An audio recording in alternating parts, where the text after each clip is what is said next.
देखो अभी तक हम लोग क्या पढ़ चुके हैं। देखो ये बायोटेक्नोलॉजी नाम का जो यूनिट है ना हमारी किताब में 12वीं क्लास के बायोलॉजी में, उसमें जो सबसे पहला चैप्टर है उसमें हमें प्रिंसिपल पढ़ना था और क्या पढ़ना था, प्रोसेस। पढ़ लिया ना, नीट का क्वेश्चन भी बना लिए, बिहार बोर्ड का भी क्वेश्चन बना लिए। तो अब क्या करेंगे, अगला चैप्टर स्टार्ट करेंगे।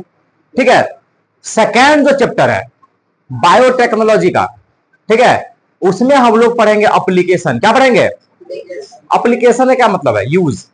ठीक है ना, अगर मान लो कि हमने बायोटेक्नोलॉजी पढ़ लिया, बायोटेक्नोलॉजी क्या है, किस सिद्धांत पर काम करता है, कैसे कैसे होगा, ये तो समझ में आ गया।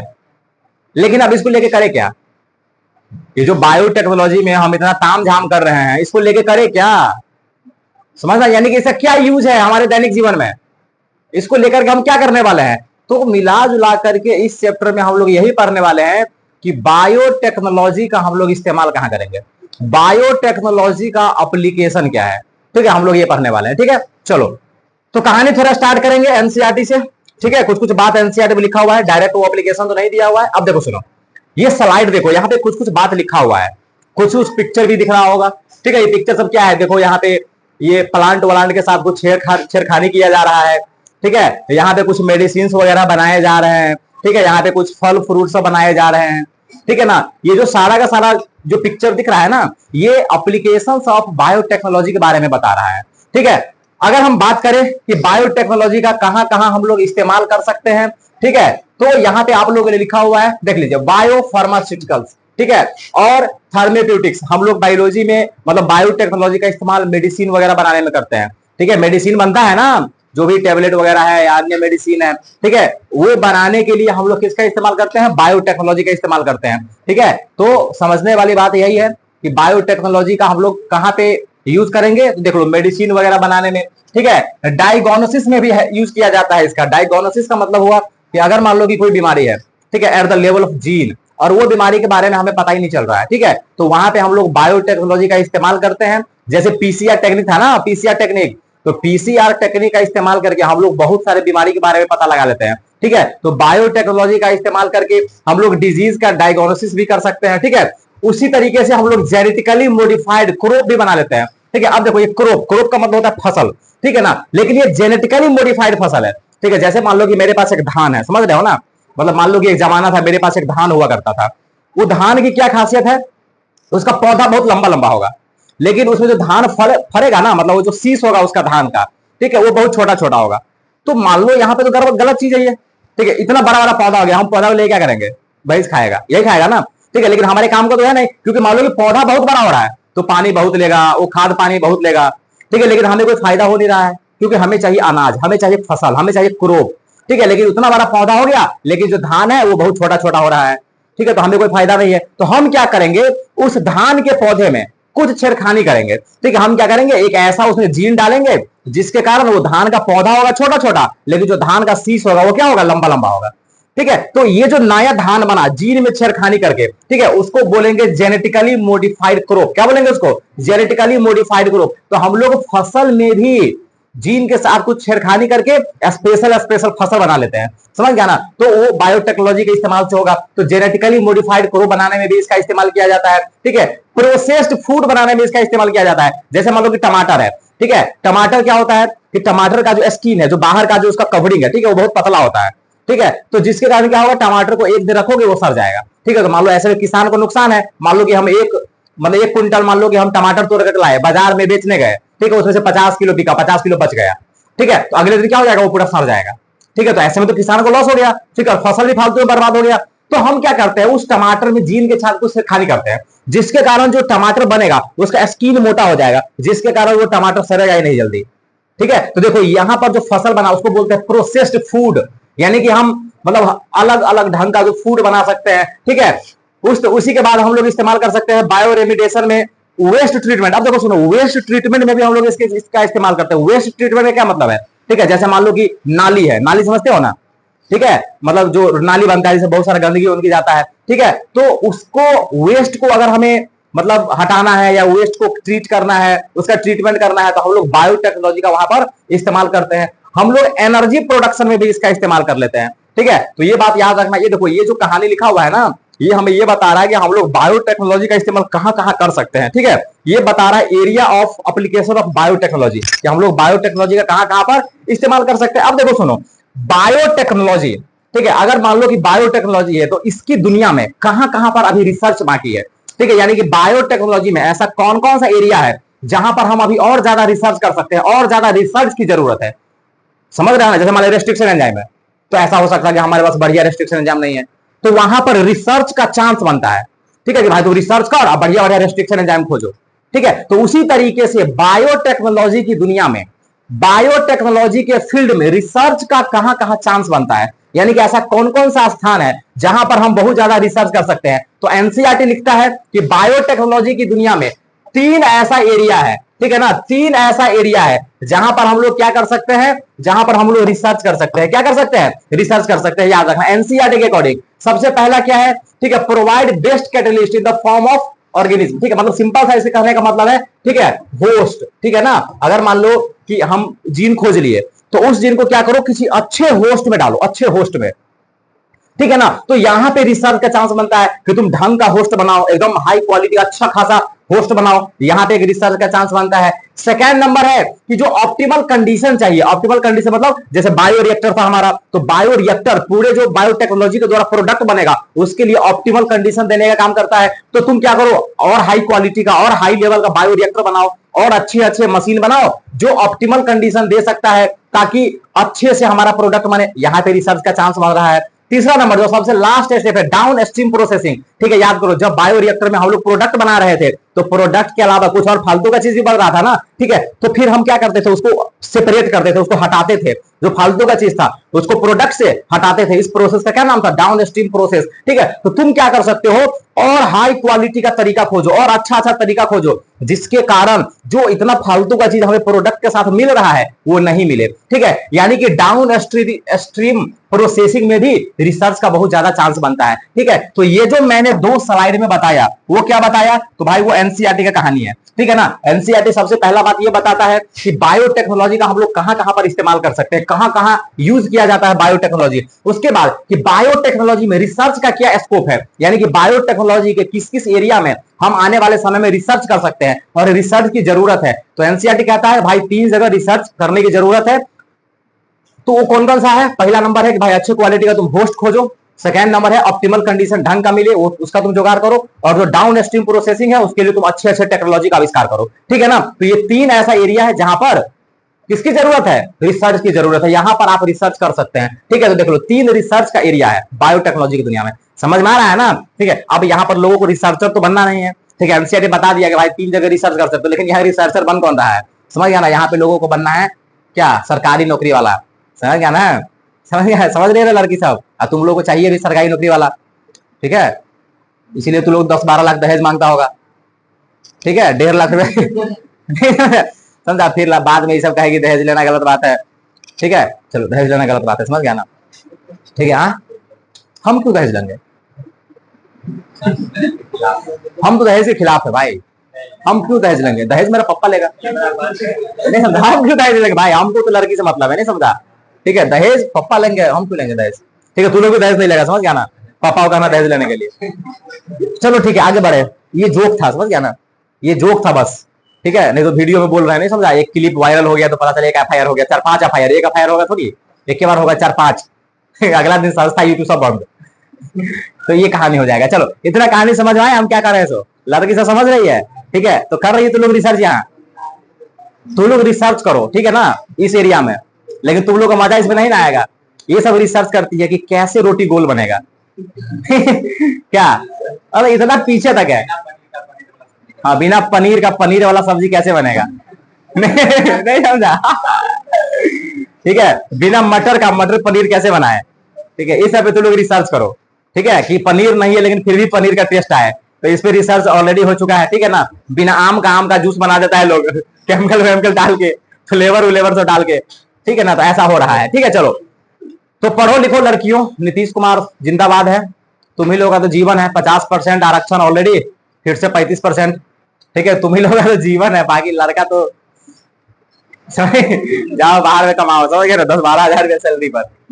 ठीक है, जब तक नीतीश कुमार है तुम लोग कोई जुगाड़ उगाड़ खोज लो अपना, ठीक है ना, कहीं नहीं मतलब जॉब उब ले लो कहीं पर, नहीं तो फिर कहीं कोई आ गया खराब आदमी मेरे जैसा, ठीक है, तो सबसे पहले तो लड़की का जो आरक्षण वाला सीट है उसको 30 से हम सीधा 15 पर लाएंगे, ठीक है, बहुत ले ली तू लोग नौकरी। हमको लगता है नीतीश कुमार इस खेरा में पड़ गया है कि लड़का सबसे कपड़ा खिंचवाना है, समझ, मतलब पूरा कहानी उल्टा करना है, लड़की सब कमाएगी सरकारी में और लड़का सब उसका कपड़ा तपड़ा साफ करेगा, अपना खाना वाना बना के देगा सही टाइम से,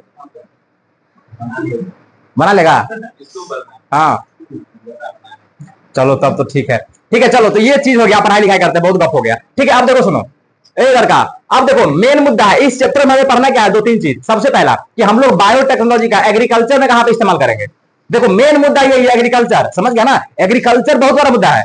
उसका कारण क्या है कि हम देख लो जनसंख्या में कितना आगे है, इतना आगे कि हमसे कोई आगे ही नहीं है, समझ गया ना। इंडिया के आदमी के 1 2 काम है, खाना खाना है और बच्चा पैदा करना है, समझ, उसके अलावा कोई काम ही नहीं है, समझ गया ना। कोई काम है, हम दो हमारे अनगिनत, ठीक है, ये इंडिया में ये नारा है, हम दो हमारे दो, वो तो कुछ अच्छा लोग करता होगा, हम दो हमारे अनगिनत, हम दो होने दो, ठीक है ना, भगवान का दिया हुआ गिफ्ट है, समझ गए ना। बच्चा हम थोड़ी कर रहे हैं, वो तो भगवान का दिया हुआ गिफ्ट है, समझ गया ना। और जब कोई गिफ्ट देगा तो हम लेंगे क्यों नहीं, ठीक है। तो ये कहानी सब है, ठीक है। बाकी तो प्रोडक्शन जब पढ़ चुका है, कोई गिफ्ट वगैरह नहीं है, ठीक है। तो देखो मुद्दा का बात यह है कि जो इंडिया है, ठीक है, इसमें इतना जनसंख्या है भाई। पहले ना यहाँ पे फसल कम उग रहा था तो लोगों का पेट नहीं भर रहा था, ठीक है। फिर आया हरित क्रांति, ग्रीन रिवोल्यूशन, समझ गया ना। MS स्वामीनाथन नाम सुना होगा तू लोग, ठीक है ना, फादर ऑफ क्या father of green revolution in India, समझ गया ना, जो हरित क्रांति का फादर है, ठीक है वो। तो देखो पहले लोगों का पेट नहीं भर रहा था क्योंकि उत्पादन कम हो रहा था, फसल वगैरह से कम उग रहा था। फिर हरित क्रांति आया, ग्रीन रिवोल्यूशन आया, उसमें क्या किया, किसान सबको जो है टेक्नोलॉजी वगैरह का यूज करना सिखाया कि भाई केमिकल वेमिकल का इस्तेमाल करके, टेक्नोलॉजी का इस्तेमाल करके फसल का उत्पादन बढ़ाओ। तो फिर बहुत उत्पादन हुआ, समझ गया ना, बहुत शानदार। जहां पे 20 क्विंटल मतलब 20 किलो का कट्ठा बचता था, वहां पर 1 क्विंटल का कट्ठा बचने लगा, ठीक है। लेकिन यहां पर 3 गुना फसल का उत्पादन बढ़ा तो हम लोग 8 गुना जनसंख्या बढ़ा दिए, समझ गया ना। तो जैसे ही 8 गुना जनसंख्या बढ़ाए फिर फसल कम पड़ गया, समझ रहे हो ना। तो इंडिया में और पूरी दुनिया में ये बड़ा दिक्कत है, ठीक है, कि भाई ग्रीन रिवोल्यूशन भी तुम्हारा फेल मार रहा है, ठीक है। ग्रीन रिवोल्यूशन के बावजूद भी हम लोग लोगों को खाना नहीं दे पा रहे हैं, तो हम लोग यहां पर इस्तेमाल करेंगे बायोटेक्नोलॉजी का। किसका इस्तेमाल करेंगे, बायोटेक्नोलॉजी का। और मुझे लगता है कि आने वाले टाइम में बायोटेक्नोलॉजी भी फेल मार दे तो साइंटिस्ट आकर के कोई प्रोटीन का वो टेबलेट बना लेगा, अभी बन भी रहा है, समझ गया ना, एलगी वगैरह सबका, समझ गया ना, उसका टेबलेट बना दिया, एगो खाओ 3 दिन भूखे नहीं लगेगा, समझ गया ना, ठीक है। इतना प्रोटीन है उसमें, इतना प्रोटीन है। तो आने वाले टाइम में यही होगा, क्योंकि इतना जनसंख्या हो रहा है ना कि खाना पीना कुछ होने वाला नहीं है। जमीन वमीन पे सब लोग घर द्वार बना रहा है, जमीन वमीन सब है नहीं, फसल उगेगा कहां पर, ठीक है। तो यही खेला सब होने वाला है, समझ आने वाले टाइम में। तो हमें बायोटेक्नोलॉजी का इस्तेमाल करना है एग्रीकल्चर में, क्योंकि हमारा ग्रीन रेवोल्यूशन फेल मार चुका है। ए लड़का सुनो इधर, ठीक है। तो क्या होगा, देखो हम लोग कहां कहां पर इसका इस्तेमाल कर सकते हैं, ठीक है। तो हम लोग इसका इस्तेमाल कर सकते हैं एग्रो केमिकल बेस्ड एग्रीकल्चर, ठीक है ना। यानी कि हम लोग बहुत सारा केमिकल वेमिकल का मतलब इस्तेमाल कर लेंगे, ठीक है। ऐसा ऐसा केमिकल बनाएंगे कि उसमें कीड़ा वोड़ा सब नहीं लगे। मतलब एग्रीकल्चर में हम लोग यही करते हैं ना, समझ गया। यानी कि अगर हमें फूड का प्रोडक्शन बनाना है तो 2-3 काम है। पहला कि भाई तुम वो केमिकल वगैरह का इस्तेमाल कर लो, ठीक है, उसको बोलते हैं एग्रो केमिकल बेस्ड एग्रीकल्चर। यानी कि जब हम केमिकल वगैरह का इस्तेमाल करके एग्रीकल्चर करते हैं तब उसको क्या बोलेंगे, एग्रो केमिकल बेस्ड एग्रीकल्चर। और ये जो फंडा है ये हम लोग कहां पर सीखे थे, ग्रीन रिवोल्यूशन में, समझ गया ना। ग्रीन रिवोल्यूशन में ये चीज सीखे हुए थे। सेकंड नंबर है, अब देखो सुनो, जब तुम केमिकल का इस्तेमाल करोगे तो वो भी खराबी करता है, ठीक है, हमारे बॉडी के लिए तो हानिकारक है ही है। साथ ही साथ जब तुम खाद वगैरह सब मिट्टी में डालोगे ना तो धीरे धीरे धीरे धीरे मिट्टी का जो वो फर्टिलिटी मतलब जो फर्टाइल कैपेसिटी हो क्या हो रहा है, धीरे धीरे कम हो रहा है, ठीक है। तो हम लोग क्या करेंगे, केमिकल वगैरह का इस्तेमाल नहीं करेंगे। और कुछ महान लोग आए, उन्होंने कहा भाई तुम ऑर्गेनिक खेती करो। कौन सा खेती करो, ऑर्गेनिक एग्रीकल्चर। ऑर्गेनिक एग्रीकल्चर का सिंपल सा मतलब है कि तुम केमिकल वगैरह का इस्तेमाल मत करो, समझ गया ना। वो जो तुम्हारा जो भी एनिमल का वेस्ट सब है, समझ गया ना, गोबर वगैरह सब, राख सब, इसका इस्तेमाल करके तुम खेती करो, ठीक है ना। मतलब कोई लिविंग ऑर्गेनिज्म या नहीं तो उसका वेस्ट का इस्तेमाल करके तुम खेती करो, तब उसका नाम होता है ऑर्गेनिक एग्रीकल्चर, ठीक है। तो ऑर्गेनिक एग्रीकल्चर का इस्तेमाल करो, ठीक है। इंडिया में हमको लगता है ऑर्गेनिक एग्रीकल्चर में सबसे आगे है सिक्किम, ठीक है, देख लेना, ये जीके का बात हो गया, समझ गया ना। सिक्किम में सबसे ज्यादा ऑर्गेनिक एग्रीकल्चर होता है, ठीक है। और ऑर्गेनिक एग्रीकल्चर वाला सामान सब महंगा बिकता है, ठीक है। जैसे सेव है, अगर वो ऑर्गेनिक एग्रीकल्चर के द्वारा उगाया गया है तो बहुत महंगा होगा, ठीक है। तो पहला तरीका है केमिकल का इस्तेमाल कर लो फूड प्रोडक्शन बढ़ाने के लिए। सेकंड है ऑर्गेनिक खेती का इस्तेमाल करो, जब ये दोनों तरीका फेल मार दे तो लास्ट तरीका है कि भाई उसमें तुम जीन के साथ छेड़खानी करो, यानी कि जेनेटिक इंजीनियरिंग के द्वारा तुम एग्रीकल्चर करो। ठीक है, यानी कि बायोटेक्नोलॉजी का इस्तेमाल करके तुम एग्रीकल्चर करो। ठीक है, तो हम लोग इस चैप्टर में यही पढ़ने वाले हैं कि किस तरीके से बायोटेक्नोलॉजी का इस्तेमाल हम लोग एग्रीकल्चर में करेंगे। ठीक है, तो यहां पर क्या करते हैं, देखो कोई एक ऑर्गेनिज्म होगा, समझ ना, चाहे वो प्लांट हो चाहे वो एनिमल हो। ठीक है, कोई एक ऑर्गेनिज्म होगा, उसमें क्या करेंगे, उसके जीन के साथ छेड़खानी कर देंगे। ठीक है, जिसके कारण कुछ अच्छा क्वालिटी का क्रॉप मिलेगा या ऑर्गेनिज्म मिलेगा। समझ गया ना, समझ मारा तुम लोगों को। ठीक है, जैसे गाय होता है हमारे गांव में, हमारे इधर गाय होता है ना, वो गाय का दिक्कत है, 1 लीटर दूध देती है, 2 लीटर दूध देती है। ऐसे मजा नहीं ना, इतना जनसंख्या है, 1-2 लीटर दूध देने से क्या होगा। अगर तू अपना घर में 6-7 आदमी है, फिर भी 1-2 लीटर से कुछ काम नहीं चलेगा। तुम्हारा अपना घर का पेट नहीं पल रहा है, दूसरे का तो फीका छोड़ो। ठीक है, तो हम क्या करेंगे, साइंटिस्ट क्या करेगा, बायोटेक्नोलॉजी का इस्तेमाल करेगा। ठीक है, और जीन वगैरह में कुछ छेड़खानी करके ऐसा गाय बनाएगा ना तो सीधा वो 20 लीटर दूध देगा, मतलब दूध देगी। समझ गया ना। ठीक है, तो ये कहानी होने वाला है। तो हम लोग क्या करते हैं, बायोटेक्नोलॉजी का इस्तेमाल करके ऑर्गेनिज्म के जीन में छेड़खानी करते हैं। ठीक है, और कुछ अच्छा ऑर्गेनिज्म बनाते हैं। ठीक है, जो ज्यादा प्रोडक्शन हमें दे। ठीक है, ऐसे ऑर्गेनिज्म को कहा जाता है जीएमओ। क्या कहा जाता है, जीएमओ, जेनेटिकली मॉडिफाइड ऑर्गेनिज्म। ठीक है, यानी कि वैसा ऑर्गेनिज्म, चाहे वो प्लांट हो सकता है, बैक्टीरिया हो सकता है, फंगी हो सकता है, या कोई एनिमल हो सकता है। ठीक है, जिसका जीन अल्टर किया गया है, यानी कि जिसके जीन में छेड़खानी किया गया है, उसको बोलते हैं genetically modified organism, GMO. Bihar board 2 number में कभी ना कभी क्वेश्चन पूछा होगा, डिफाइन जीएमओ। ऐसे ही पूछ देगा जीएमओ, या नहीं तो ऐसे पूछेगा what do mean by genetically modified organism, पूछो तो जीएमओ भी याद रखना है। ठीक है, define GMO, direct Bihar board question पूछा होगा 2 नंबर में। ठीक है ना, तो ये बात याद रख लेना है। तो हम लोग अब क्या पढ़ने वाले हैं कि भाई साहब एग्रीकल्चर में हम लोग कैसे इस्तेमाल करेंगे, लेकिन उससे पहले हम ये पढ़ ले कि एग्रीकल्चर में इस्तेमाल करने का फायदा क्या है। ठीक है, अगर मान लो कि हम बायोटेक्नोलॉजी में इस्तेमाल करें, बायोटेक्नोलॉजी का इस्तेमाल करें एग्रीकल्चर में, तो उससे हमको क्या क्या फायदा होने वाला है। तो सबसे जो पहला फायदा होने वाला है, जैसे मान लो कि हमारे पास एक धान है, समझ गया ना, अब थोड़ा सा कम बारिश हुआ तो धान उपजबे नहीं किया। अब जैसे मान लो गेहूं है, अब थोड़ा सा बारिश क्या हो गया, वो गेहूं खराब हो गया। समझ गया ना। अब मान लो मेरे पास धान है, थोड़ा बाढ़ क्या आया, पूरा धान खत्म हो गया, तो फिर दिक्कत है ना ऐसे में। तो बायोटेक्नोलॉजी का इस्तेमाल करके हम लोग ऐसे ऐसे पौधे बनाते हैं ना जो ये मौसम सबको झेल सकता है। ठीक है, यानी कि पहला क्या फायदा है कि ये जो फसल को है ये एबायोटिक स्ट्रेस झेलने का क्षमता देता है। ठीक है, यानी कि ये ठंडा को झेल सकता है, सुखाड़ को झेल सकता है, ज्यादा नमक सॉल्ट वगैरह सबको, हीट वगैरह को ज्यादा झेल सकता है। समझ गया ना। तो मान लो कि थोड़ा बाढ़ भी आ गया तो धान बच जाएगा, थोड़ा सुखाड़ भी पड़ गया फिर भी धान तुम्हारा बच जाएगा। ठीक है ना, तो ये फायदा है बायोटेक्नोलॉजी का कि हम ऐसे पौधे बना सकते हैं जो एबायोटिक स्ट्रेस को झेल सकता है। सेकंड नंबर, अभी देखो अगर मान लो कि पौधा में अगर कीड़ा लग रहा है, जैसे मान लो कि हम धान रोपे हुए हैं, गेहूं रोपे हुए, उसे कीड़ा लग रहा है, तो हम केमिकल छिड़ते हैं, दवाई देते हैं ना उसको। ठीक है, हम डायरेक्ट ऐसा पौधा ही बना सकते हैं जिसमें कभी भी कीड़ा ही नहीं लगेगा। समझ गया ना, यानी कि अगर उसे कीड़ा जाएगा तो पौधा एक केमिकल रिलीज करेगा, जहर, वो कीड़ा अपने आप मर जाएगा।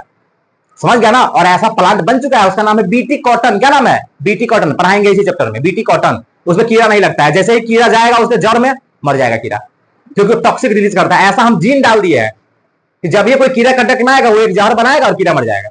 ठीक है, तो कोई जरूरी नहीं है केमिकल वेमिकल देने का। ठीक है, हम लोग पेस्ट मतलब होता है क्या, वही जो कीड़ा वगैरह लग जाता है उसको पेस्ट, तो हम लोग पेस्ट रेसिस्टेंट क्रॉप भी बना सकते हैं, जिसके कारण हमें केमिकल पेस्टिसाइड का इस्तेमाल बहुत कम करना पड़ेगा।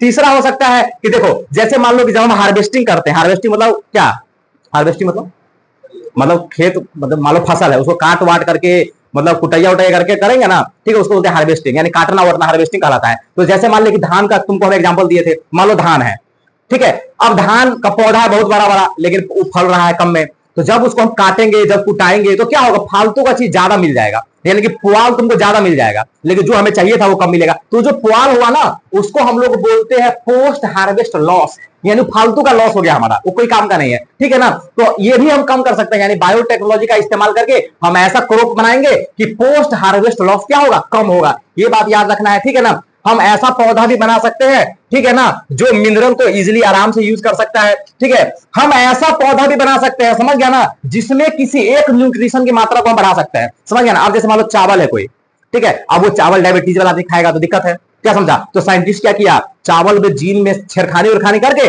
ऐसा चावल बनाया जिसमें विटामिन ए खूब बढ़ गया, यानी कि उस चावल में विटामिन ए ज्यादा है। समझ गया ना, ठीक है, विटामिन ए ज्यादा है, उस चावल को बोलते हैं गोल्डन राइस। कौन सा राइस, गोल्डन राइस। ठीक है, अब ये डायबिटीज वाला आदमी भी खा सकता है। समझ गया ना। तो देखो ये फायदा है बायोटेक्नोलॉजी के एग्रीकल्चर में कि हम किसी भी फसल का जो न्यूट्रिशनल वैल्यू है उसको क्या कर सकते हैं, इनहेंस कर सकते हैं। क्या कर सकते हैं, इनहेंस कर सकते हैं। तो ये बात याद रखना। अब देखो बिहार बोर्ड ना कई बार, हमको लगता है 50 बार ऑब्जेक्टिव पूछा होगा, ठीक है, कि गोल्डन राइस में कौन सा सबसे ज्यादा पाया जाता है, तो विटामिन ए। समझ गया ना, गोल्डन राइस में क्या पाया जाता है ज्यादा, विटामिन ए पाया जाता है। ये बात याद रखना है, समझ गया ना, ठीक है। तो बहुत ही सिंपल सा तरीका है। उसी तरीके से जो जेनेटिकली मॉडिफाइड ऑर्गेनिज्म है हम लोग इसका इस्तेमाल कर सकते हैं, ठीक है, अल्टरनेटिव रिसोर्स के लिए। अगर हमें स्टार्च चाहिए, फ्यूल चाहिए, फार्मास्यूटिकल चाहिए, ठीक है, तो वहां पर हम लोग इसका इस्तेमाल कर सकते हैं। समझ गया ना। तो देखो ये सारा फायदा है बायोटेक्नोलॉजी का एग्रीकल्चर में इस्तेमाल करने से, ठीक है। तो अब समझो कि अगर हम बायोटेक्नोलॉजी का इस्तेमाल एग्रीकल्चर में करते हैं तो कितना फायदा हो सकता है। अगर मान लो कि हम केमिकल का इस्तेमाल कर रहे थे, वो ग्रीन रिवोल्यूशन वाला कहानी, तो उसमें क्या हो रहा था, बस प्रोडक्शन बढ़ रहा था। लेकिन इसमें बहुत ढंग से हमें फायदा है, यहां भी प्रोडक्शन बढ़ रहा है, लेकिन उसके अलावा भी अलग अलग ढंग का हमें फायदा है। समझ गया ना। तो ये बायोटेक्नोलॉजी का वैल्यू है in the field of, in the area of agriculture. ठीक है, देखो जीएमओ टमाटर है, समझ गया ना, ठीक है। तो ये सारा चीज है। तो मेरे विचार से तुम लोगों को समझ में आया होगा, ठीक है। अब देखो सुनो, पेस्ट रेसिस्टेंट प्लांट, समझ गया ना। पेस्ट रेसिस्टेंट प्लांट का क्या मतलब है, देखो अभी हम बताए थे ना, कुछ एग्जांपल दिए हुए थे कि ऐसा प्लांट होगा, उसमें हम ऐसा जीन डालेंगे ना कि उसमें कभी कीड़ा ही नहीं लगेगा। समझ गया ना, अपने आप कीड़ा नहीं लगेगा। अगर उसमें कीड़ा लगेगा तो टॉक्सिक बनाएगा, पौधा टॉक्सिक बनाता रहता है, जहर बनाता रहता है। समझ गया ना, ठीक है। जैसे ही कीड़ा आएगा उसे कांटेक्ट में कीड़ा अपने आप मर जाएगा। तो बाहर से तुमको केमिकल छीटने की कोई जरूरत नहीं है, ठीक है। तो वैसा पौधा जिसमें कीड़ा वगैरह नहीं लगता है उसको बोलते हैं पेस्ट रेसिस्टेंट प्लांट। कौन सा प्लांट, पेस्ट रेसिस्टेंट प्लांट, ठीक है। इसमें तुमको मतलब बाहर से केमिकल डालने की जरूरत नहीं है, ये बायो पेस्टिसाइड की तरह इस्तेमाल करता है। समझ गया ना, ठीक है। ये बात याद रखना है। मतलब ये जो है इंसेक्टिसाइड की जो नीड है, आवश्यकता है, उसको कम करता है। क्योंकि अगर मान लो कोई पौधा में कीड़ा ही नहीं लगता है तो हम इंसेक्टिसाइड क्यों डालेंगे। इंसेक्टिसाइड मतलब कीड़ा मारने का जो दवाई छीटता है ना, उसको बोलते हैं इंसेक्टिसाइड या पेस्टिसाइड, ठीक है। तो अगर मान लो कि कोई पौधा ही प्लांट पेस्ट रेसिस्टेंट हो जाए तो वहां पे जो ये इंसेक्टिसाइड है वो क्या हो जाएगा, उसकी आवश्यकता कम हो जाएगी। तो ये बात याद रखना है। अब देखो कुछ ऐसे पौधे हैं जिसमें कभी कीड़ा ही नहीं लगता, यानी कि कुछ ऐसे पौधे हैं जो पेस्ट रेसिस्टेंट है। एक एग्जांपल है BT cotton, BT corn, rice, tomato, potato, soybean. समझ गया ना। तो ये बीटी कॉटन के बारे में हमें इस चैप्टर में पढ़ना है। समझ गया ना। तो ये जो बीटी कॉटन तुम्हारा सब है, तुम्हारा है ना, ये बीटी कॉटन वगैरह सब, ये सब पेस्ट रेसिस्टेंट प्लांट है, यानी कि इसमें कीड़ा नहीं लगता है, इसमें पेस्ट नहीं लगते हैं, ठीक है। तो ये बात याद रखना है। समझ गया ना। अरे क्या हुआ तुमको, क्या कर रहा है तुम, का भाई घाव, अच्छा समझ आए क्या हम पढ़ाए हैं। सो पूछे, किसे पूछे बता किसे पूछे, लड़की साहब अभी चैप्टर स्टार्ट नहीं किया है, इंट्रोडक्शन दे रहे हैं। चैप्टर तो कल से स्टार्ट होगा। जब बीटी कॉटन, जब हेडलाइन बनाएंगे ना बीटी कॉटन, समझो चैप्टर स्टार्ट। हाँ, इंट्रोडक्शन से ये दो क्वेश्चन पूछ लेता है बिहार बोर्ड, अलग बात है, लेकिन स्टार्ट किए कहाँ है चैप्टर। अगर उसका मैथ वाला कहाँ उठा रहा है तुम बायोलॉजी का क्वेश्चन बताने के लिए, बताओ। ठीक है चलो, तो इतना कहानी था। अब इससे आगे हम लोग क्या पढ़ेंगे, कल पढ़ेंगे, यानी बीटी कॉटन के बारे में हम लोग कल पढ़ेंगे, ठीक है। तो आज के लिए बस इतना ही, ठीक है। बाकी समय कितना हो गया, टाइम खत्म हो गया हमारा, 1 मिनट बचा हुआ है, ठीक है। तो इसको क्या करते हैं, पीडीएफ ग्रुप में भेज देते हैं, सभी लोग आराम से नोट कर लेना, ठीक है। डायरेक्ट व्हाट्सएप भेज दे, हाँ भेज दे। वहां पर नीचे में एक लिंक आएगा, जैसे यहाँ क्यूआर कोड जाता है ना, वहां पे स्कैन नहीं करना पड़ेगा, नीचे में एक लिंक रहेगा, ठीक है। उस लिंक पर क्लिक करना और जहां पर तुमने लॉगिन मतलब क्यूआर को स्कैन करके जहां पर पहुंचते थे ना, वहां पर तुम उस लिंक पर क्लिक करके पहुंच जाओगे, ठीक है। तो यही ठीक रहेगा। तो डायरेक्ट हम व्हाट्सएप पर कर देते हैं, ठीक है। लेक्चर को शेयर करते हैं व्हाट्सएप पर, जाकर के वहां से नोट कर लेना, ठीक है।